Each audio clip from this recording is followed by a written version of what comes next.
What's going on YouTube? It's your boy camATL. Shout out to the DFS squad.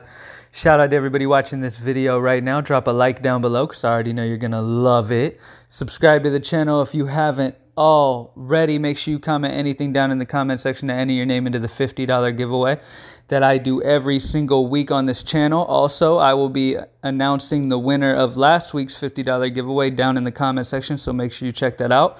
I will be doing that as soon as I'm done recording this video and I post it up. All right. Hope everybody had an amazing weekend. Let's go ahead and get straight into this. I'm not going to waste too much of your time. Go to greenlightdfs.com to join the squad. MLB has been tough to start the year, but that's really how it goes with every sport. You got to kind of wait and see how guys play out. A lot that we're seeing this year so far has been aces getting absolutely demolished. And we've seen guys with non-existent strikeout rates striking out 8 to 10 batters and putting up 30 DraftKings points. So it's really one of those things where you got to, in the beginning of the year, you do what you can. You go off of the numbers you know, which is pretty much off of their careers in last year.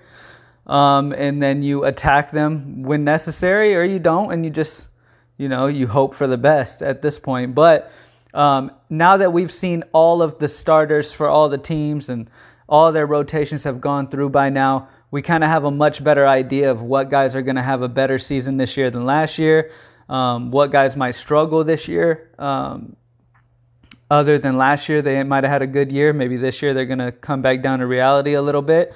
So it's certain things, but definitely excited to start kicking it off now that we've seen all of the pitchers. It's really time to start getting it in now. We've seen everything there is to see. It's time to start really getting into it. All right? So here we go. Starting off at point guard. I was about to say point guard. Starting off at the first pitcher, I'm going to go with Erik Lauer. Okay, I love Erik Lauer a lot here against San Francisco. Okay, you guys know me. I love picking on San Francisco. Okay, Lauer's already faced this San Francisco team once, and he did well. He dropped 20 DraftKings points against San Francisco earlier this year in the win they got versus them earlier. Vegas has San Francisco at an implied 3.6 runs. So that's very good. He's expected to get the W here. Madison Bumgarner's a solid pitcher on the other side, but I do expect San Diego to get the win once again. So at 7-5, this dude's in a good spot here in this matchup against San Francisco once again. Don't expect a whole bunch of strikeouts because San Francisco does not strike out a ton, but he is a very solid guy with a solid floor here against an offense that does not hit the ball hard and doesn't hit the ball well in general. All right, next up, I'm going with another cheaper guy. We know we have Coors on the slate. We have a pitcher for Atlanta in Coors that struggles big time versus lefties. We've got a few lefties we definitely want to get in our lineups from Colorado. We've definitely got several Atlanta bats that can take advantage of Freeland, who struggles big time versus righties. So we definitely want exposure to that game. We know that. Okay, so we're going to need to save a little bit on our pitching, but we need to go with guys we can feel somewhat safe with. And one guy that stuck out to me in my research in the beginning so far has been Felix Hernandez. Now, it's not because he's turning 33 on this slate. It is his birthday. This is his birthday today. He will be pitching at Kansas City. But the thing that, when I dug deeper, the thing that really interested me here is Felix doesn't have much of a K rate now that he's at an older age. But I like that he had a solid outing against LA. Okay, he had a solid outing against them, got 17 DraftKings points. Now he gets to go against a Kansas City team that strikes out much more than that LA team does. I'm going to read you out the K rate from top to bottom of this Kansas City order. Merrifield only has a 16% K rate. That is the lowest K rate on this team. And from there, we have a 31, 24, 27, 22, 22, 27, 23, and a 20. All of these guys over 20 and even one over 30 K rates. Okay? So Felix might not strike out a ton, but this is a great spot for him against the Kansas City lineup that strikes out over 23% of the time versus righties on average. Okay? So I really, really like Felix Hernandez. I definitely expect them to get the win as well. I can definitely see them getting the W here in this matchup against Homer Bailey. Okay, Homer Bailey was a trash can last year. He got absolutely demolished on majority of his starts. He's a guy who gets crushed, and I expect Seattle to get to him in this one. So I expect Felix to be able to pull out the W.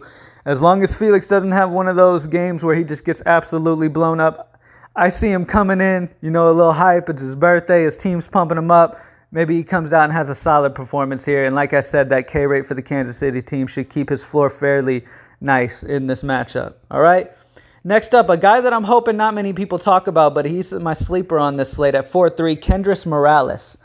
Now, there hasn't been much talk about Kendrys so far this year because, he just hasn't done anything great so far. He's averaging about 5 DraftKings points in his starts that he's made so far this year. It's not a ton.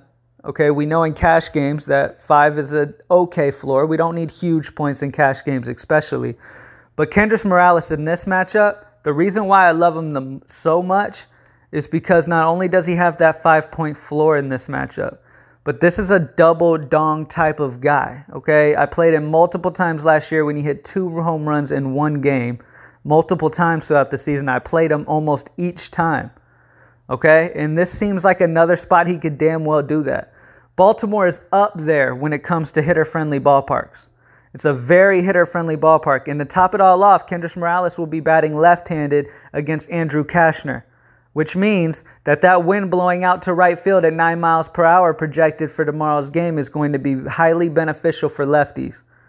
Okay? Lefties love to pull that ball, and it's definitely going to be good for him in this matchup against Andrew Cashner. Okay?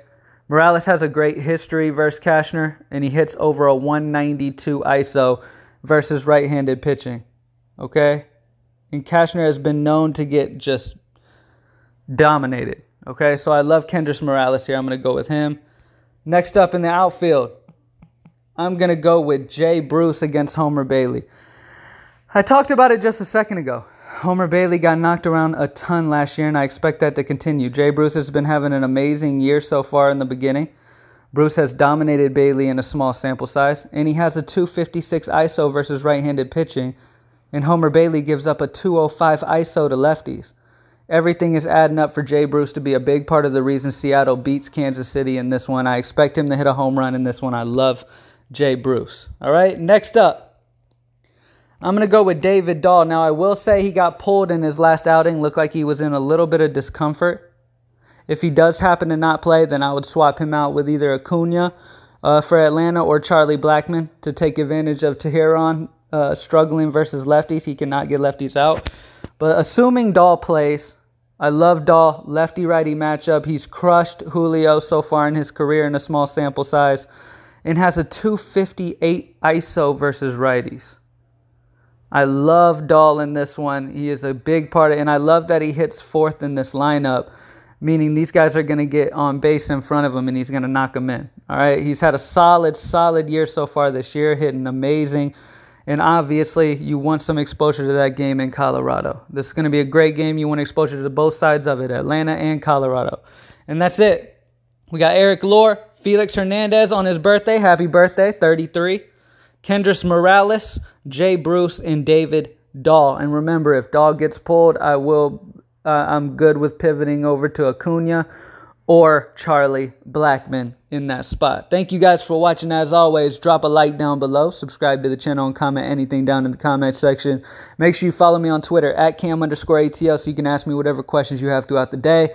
And go to greenlightdfs.com to join the squad.